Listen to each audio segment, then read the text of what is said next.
दोस्तों, मैं सपना। स्वागत है आपका अपने चैनल कॉस्मिक हैंड्स में। आशा करती हूँ आप स्वस्थ होंगे, मस्त होंगे और अपने जीवन में आगे बढ़ रहे होंगे। यहाँ हम बात करते हैं पॉजिटिव लाइफ पाथ और पॉजिटिव सॉल्यूशंस के बारे में और अपने अंदर की एनर्जी को समझने के बारे में और उसे सही दिशा देने के बारे में। तो हम अक्सर लाइफ की सिचुएशंस के लिए लोगों को, डेस्टिनी को, सर्कमस्टांसेस को ब्लेम करते हैं, फिर विक्टिम मोड में चले जाते हैं। लेकिन अगर सही में चेंज चाहिए तो पहला स्टेप है रिस्पॉन्सिबिलिटी लेना। तो जैसे हमने कर्मा की पिछली वीडियो में समझा था कि लॉ ऑफ कर्मा के अनुसार जो लाइफ अभी है वो हमारे अपने पास्ट एक्शन से मिली है। तो इसीलिए पहले उसे एक्सेप्ट करना और उसकी रिस्पॉन्सिबिलिटी लेना, क्योंकि अगर हम अपनी लाइफ को चेंज करना चाहते हैं तो पहले एक्सेप्ट करना होगा और उसकी रिस्पॉन्सिबिलिटी लेनी होगी, तभी ये चेंज होगी। तो यहाँ ह्यूमिलिटी का मीनिंग अगर समझे तो ह्यूमिलिटी यानी विनम्रता, लेकिन लॉ ऑफ कर्मा के कंटेक्स्ट में अगर उसको समझे तो ह्यूमिलिटी यानी रिस्पॉन्सिबिलिटी लेना। चलिए अब थोड़ा इसे डीप में समझते हैं। देखिए क्या होता है कि जब हम कहते हैं या मान लेते हैं कि मेरी लाइफ के लिए, यानी मेरी लाइफ में अभी जो भी घटित हो रहा है उसके लिए मैं खुद जिम्मेदार हूँ, तो फिर हम ऑटोमेटिकली ये भी मान लेते हैं कि अब ब्लेम करने के लिए कोई और नहीं है। क्यों? क्योंकि आपको पता है कि मेरे एक्शन से ही मेरी लाइफ घटित हुई है, तो अब आप ब्लेम किसको करोगे कि जैसे कि इसकी वजह से ये हुआ, उसकी वजह से ये हुआ, है ना। फिर अब विक्टिम बनने की जरूरत नहीं है और आप विक्टिम मोड में अब नहीं रहोगे कि जैसे मेरे साथ ये हो गया, वो हो गया, ऐसा। तो लॉ ऑफ कर्मा, ह्यूमिलिटी का ये कोर मैसेज है। तो अगर अब तक जो भी हमने डिस्कशन की ये समझ नहीं आ रही है तो आप दोबारा वीडियो को सुने और बड़े ध्यान से सुने, क्योंकि अब हम समझने जा रहे हैं ह्यूमिलिटी का हिडन पावर।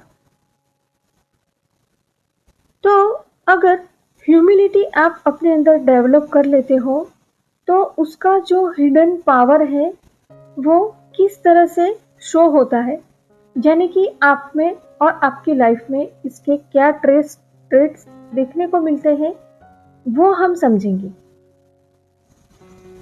तो अब जैसे हम हमारे कर्म की, एक्शंस की और हमारी लाइफ की जिम्मेदारी लेने लगते हैं, तो इससे क्या होता है कि तब हम रियलिटी को एक्सेप्ट करते हैं, यानी हम एक्सेप्टेंस में आ जाते हैं।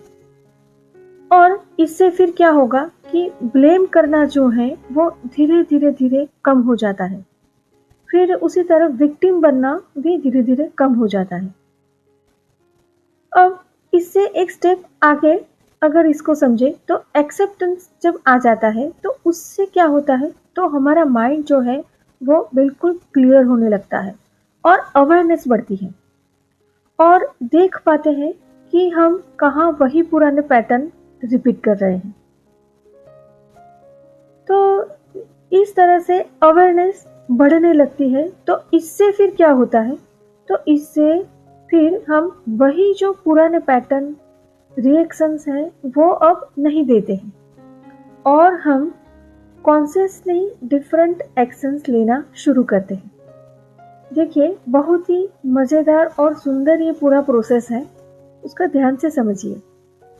फिर अब जब हम डिफरेंट एक्शंस लेना यानी अपने एक्शंस बदलते हैं तो इससे फिर क्या होता है कि नया कर्म बनता है और लाइफ के पैटर्न्स फिर धीरे धीरे बदलने लगते हैं।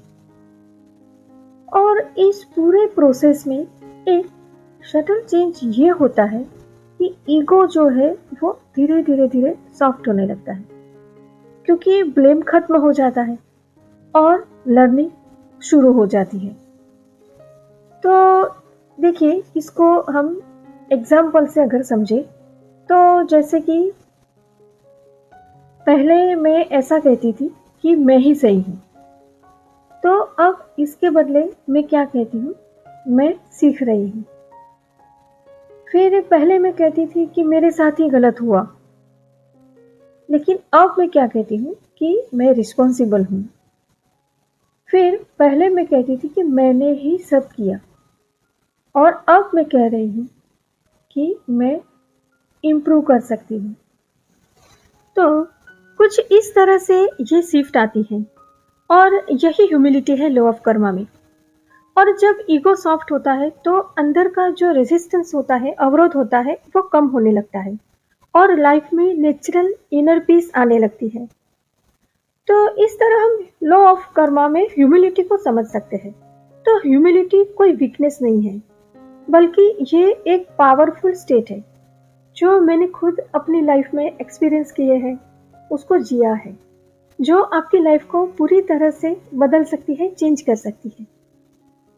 तो ह्यूमिलिटी का मतलब है एट लास्ट रिस्पॉन्सिबिलिटी लेना, रियलिटी को एक्सेप्ट करना और कॉन्शियसली अपने एक्शंस चेंज करना। और एट द एंड जब क्रिएटर खुद यानी आप बदल जाते हो तो आपका क्रिएशन भी ऑब्वियसली चेंज हो जाएगा, है ना।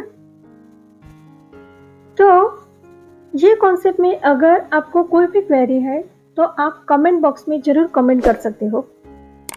अब नेक्स्ट वीडियो में हम जानेंगे लॉ ऑफ कर्मा ग्रोथ के बारे में। तो यहाँ तक मुझे सुनने के लिए और मेरे साथ बने रहने के लिए आपका तहे दिल से शुक्रिया। आपका दिन शुभ रहे। जय श्री कृष्ण। राधे राधे।